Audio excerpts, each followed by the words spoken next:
Chapter 4. Rites of Passage for Manhood. Once we made the trip from Dakar to the Gambia, it was time to get the kids ready to participate in the bush manhood ritual. When we arrived at the village, the entire community came together to celebrate and welcome our kids.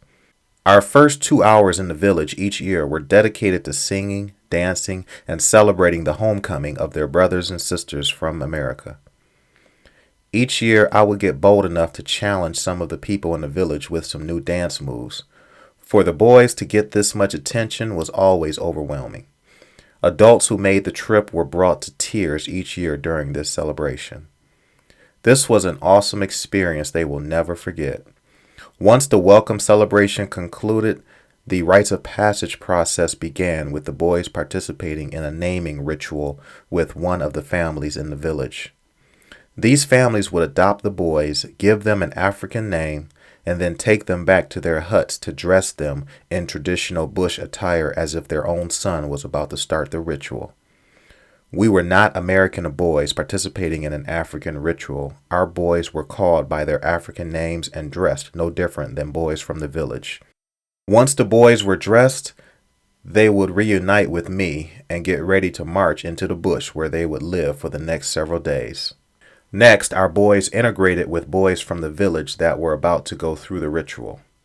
After a 2-hour ritual march into the bush, the boys would put up a tent which would be their home for the next several days. The Boy Scouts at Hartford would spend time with our boys prior to the trip, teaching them how to put up the tent. All meals were eaten together while in the bush. Traditionally, boys would prepare, or kill, their own meals while in the bush. However, our meals were somewhat catered for obvious dietary and health reasons. Now, we are not allowed to talk about what goes on in the bush. I will say that the ritual involves songs, drums, survival lessons, and listening to elders talk about respect for elders and women. After 3 to 4 days, when the boys have completed the ritual, they put on traditional African attire and leave the bush ready for manhood. I have been blessed to have taken 5 different groups of boys to participate in this ritual, and it was truly a rewarding experience. Typically, I have been part of these boys' lives for the past 3 to 4 years, preparing them for this trip to Africa and specifically this moment.